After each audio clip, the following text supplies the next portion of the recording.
kumkuta. Sikiliza simulizi hii mwanzo mpaka mwisho. Na bila kupoteza muda sasa tuanze.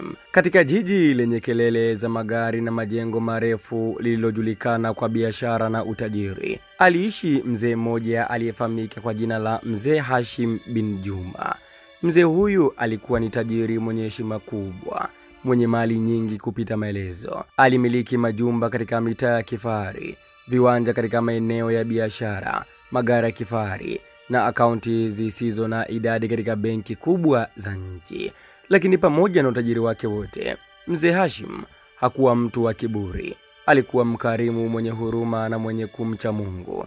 Alimpenda mke wake Bi Salma kwa moyo wote kabisa, na walijaliwa mtoto mmoja tu wa kiume aitwaye Faridi. Faridi alikuwa katika mazingira ya kifahari, shule bora, mavazi mazuri, chakula kizuri na kila kitu alichotamani alikipata kwa wakati. Lakini kama ilivyo kwa watoto wengi wanaokulia katika raha kupita kiasi, moyo wake ulianza kuwa dhaifu katika maamuzi na tamaa zikaanza kujijenga kimya kimya.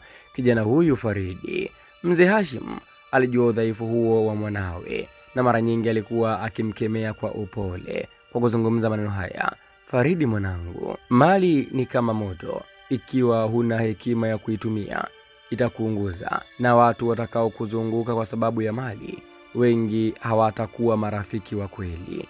Mwisho kunukuu. Hayo ni maneno ya Mzee Hashim akimwambia kijana wake Faridi mara baada ya mzee huyu kumchunguza kijana wake na kumuona ni kijana ambaye anafanya anasa sana ya fedha, lakini pia na tamaa ya mali. Faridi alitikisa kichwa, lakini moyoni hakuelewa kikamilifu maneno hayo ambayo baba yake amemwambia. Siku zikapita, miaka ikasonga. Umri wa Mzee Hashim ukaendelea kuwa mkubwa zaidi. Alianza kuugua ugonjwa wa moyo uliomshambulia kwa muda mrefu. Bi Salma alikuwa karibu naye muda wote, akimhudumia kwa upendo na uaminifu. Faridi naye, ingawa alimheshimu baba yake, mara nyingi alikuwa akijishughulisha na starehe za vijana wenzake wa mjini na kushindwa hata kumhudumia baba yake. Siku moja alfajiri ya Jumamosi, upepo ulipokuwa ukivuma taratibu kupitia madirisha ya nyumba yao ya kifahari, Bi Salma alimsikia mume wake akihema kwa shida. Alimkimbilia kitandani, lakini tayari uso wake ulikuwa umetulia na macho yake yakawa yamekaza juu kana kwamba anaona kitu cha mbali. Mzee Hashim, tafadhali usiondoke, aliita kwa sauti ya majonzi, lakini haikusaidia kitu. Mzee Hashim alikuwa ameiaga dunia. Habari ya kifo chake ilisambaa haraka jijini. Wafanyabiashara na viongozi wa dini, majirani na watu wengi walijitokeza kutoa heshima zao za mwisho. Mazishi yake yalikuwa heshima kubwa, lakini huzuni ilitanda moyoni mwa Bi Salma na mwanawe Faridi. Baada ya siku kadhaa, wakili wa familia aliwaita kwa kikao maalum cha kugawa mali kulingana na wasia wa Mzee Hashim. Katika wasia wa Mzee Hashim alikuwa ameandika wazi maneno haya, mimi nanukuu wasia wa Mzee Hashim: mke wangu Salma ndiye msimamizi wa mali zangu zote hadi Faridi atakapotimiza miaka 30. Wote wawili washirikiane, lakini maamuzi makubwa yatatolewa kwa hekima ya mama yake. Mwisho kunukuu. Huo ndio ujumbe ambao mzee amewaja. Faridi alisikitika kidogo kusikia hivyo. Alitamani kupewa mamlaka kamili mara moja, lakini kwa kuwa baba yake alishatangulia mbele za haki, hakuwa na la kufanya. Na hivyo maisha mapya yakaendelea bila Mzee Hashim, lakini mali nyingi zikabaki mikononi mwa Bi Salma na mwanawe Faridi. Baada ya mazishi ya Mzee Hashim, nyumba ile kubwa ya kifahari ilijaa ukimya mzito. Bi Salma alikuwa kama kivuli cha zamani. Hakupata usingizi, hakupata raha. Kila kona ya nyumba ilikuwa inamkumbusha mume wake. Faridi naye alianza kuhisi upweke, lakini haraka kaanza kujifariji kwa kutumia mali za baba yake kujiburudisha na marafiki zake wa mjini. Vijana wa mjini hawa wanakula good time, wanakula maisha mazuri tu. Mama yake alikuwa akimuonya mara kadha wa kadha. Mama yake alikuwa akimwambia maneno haya, mimi nayanukuu: mwanangu, kumbuka usemi wa baba yako, mali haina rafiki wa kweli, tumia hekima, tusiishie kuangamia. Haya ilikuwa ni maneno ya mama yake na bwana Faridi akiwa anamwambia Faridi. Lakini Faridi alikuwa ni kijana wa damu moto, ujana umemfikia. Alianza kujihusisha na watu wa anasa, kuendesha magari kwa kasi na kuhudhuria madisko ya usiku. Kila mara mama yake alipomkemea, alikuwa akijibu kwa dharau. Alikuwa akijibu hivi: Mama, acha kunizuia. Mimi sasa ni mtu mzima, ninajua ninachofanya. Hayo ni majibu ya Faridi akimwambia mama yake. Siku moja katika hafla ya kifahari kwenye hoteli moja maarufu mjini, Faridi alikutana na mwanamke mwenye sura nzuri sana. Alivaa mavazi ya kifahari, manukato yake yalijaa hewani, kila mtu aliyasikia, na tabasamu lake lilimvutia kila mtu aliyemwangalia. Jina lake mwanamke huyo anaitwa Naila. Hakika walipoanza kuzungumza tu wawili hawa, Naila akawa mchangamfu sana, mwenye kujua maneno matamu ya kuvuta hisia za kwake Faridi. Faridi alichanganyikiwa muda huo huo, moyo wake ukadunda na ukaenda kasi na kuzungumza maneno haya: nimewahi kuona wanawake wengi, lakini wewe ni tofauti, alimwambia kwa upole. Faridi alimwambia mrembo huyo. Naila alitabasamu, macho yake yakimetameta mithiri ya Dreamla ama kimulimuli, na kisha Naila akasema kwamba labda kwa sababu mimi najua thamani ya mwanaume mwenye ndoto kubwa. Hayo ilikuwa ni maneno ya kwake Naila, akiendelea kumzuluzunga bwana Faridi. Kuanzia siku hiyo walizidi kukutana mara kadha wa kadha. Faridi akawa anamtumia pesa, zawadi na kuanza kumtegemea kihisia.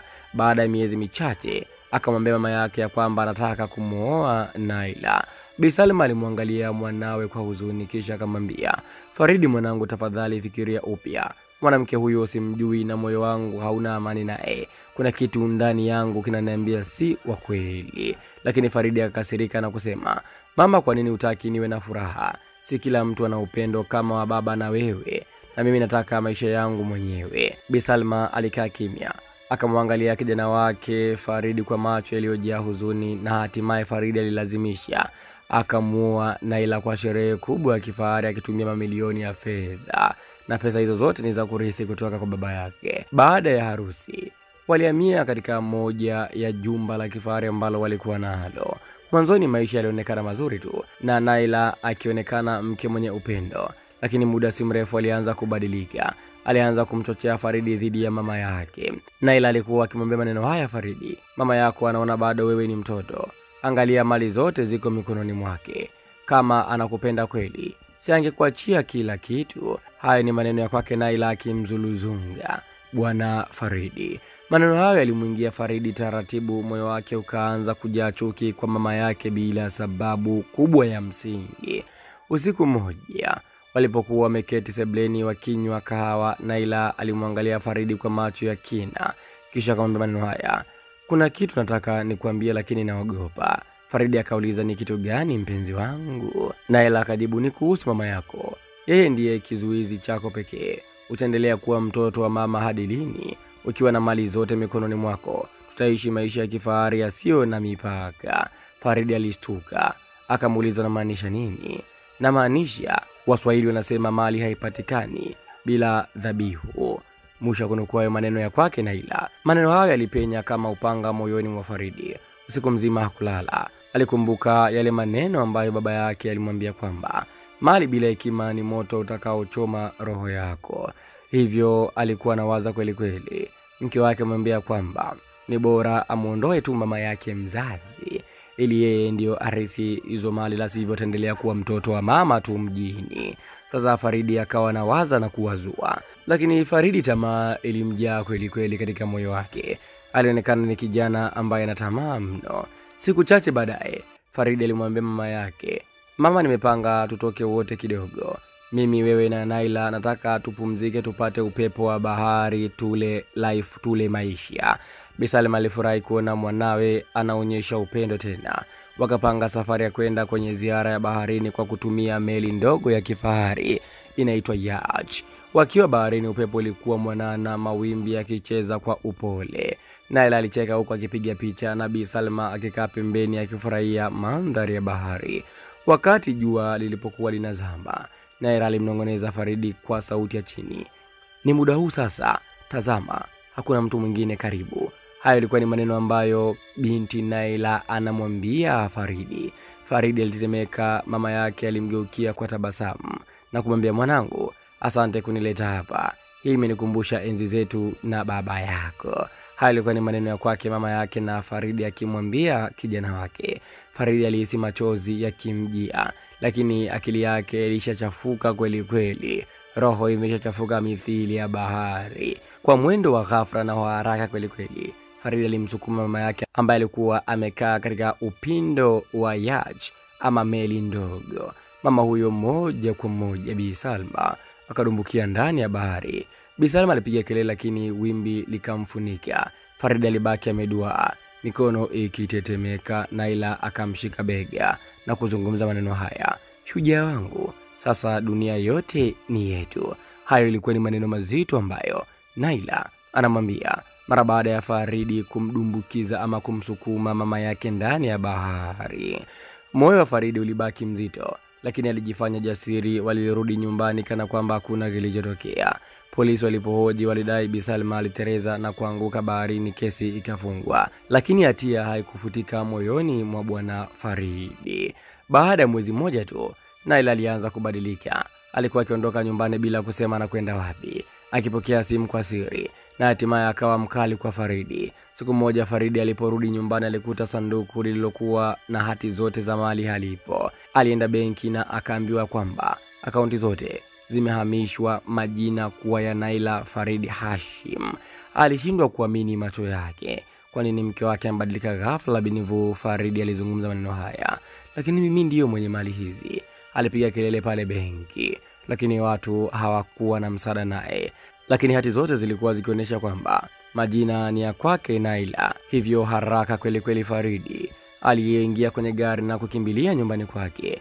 Alipofika akafungua mlango na kuanza kumuita Naila kwa uchungu: Naila, Naila uko wapi? Mshenzi wa ngozi wewe. Lakini Naila hakuwemo ndani. Hakika jirani mmoja akamwambia kwa sauti ya chini: tulimwona akiondoka jana usiku na mwanaume fulani kwenye gari la kifahari. Hayo ilikuwa ni maneno ambayo ilimchoma sana kijana Faridi. Faridi alipiga kelele, akapiga kelele, lakini haikuwa na maana tena. Mali yote aliyotamani, maisha aliyoyapigania yalikuwa yamepotea. Mali zote ambazo yeye alizitamani kuzimiliki, zote zimepotea. Usiku uliofuata, akiwa amelewa kwa huzuni, alianza kuona maono ya mama yake akimuita kwa sauti ya upole kweli kweli: kijana Faridi. Mama mtu alisema ya kwamba mwanangu Faridi, nilikupenda lakini uliniua kwa tamaa yako. Mwisho kunukuu. Hayo ni maneno ambayo Faridi akiwa amelewa aliyasikia ama kuyaota. Faridi alipiga kelele, akalia kwa uchungu. Siku chache baadaye alipatikana akiwa amelala sakafuni, macho yameganda juu, akiwa amekufa kwa mshtuko wa moyo Faridi, kutokana na mambo yote ambayo yamemkuta katika maisha yake. Habari za kifo chake zilisambaa. Watu walizungumza kwa huzuni na mshangao.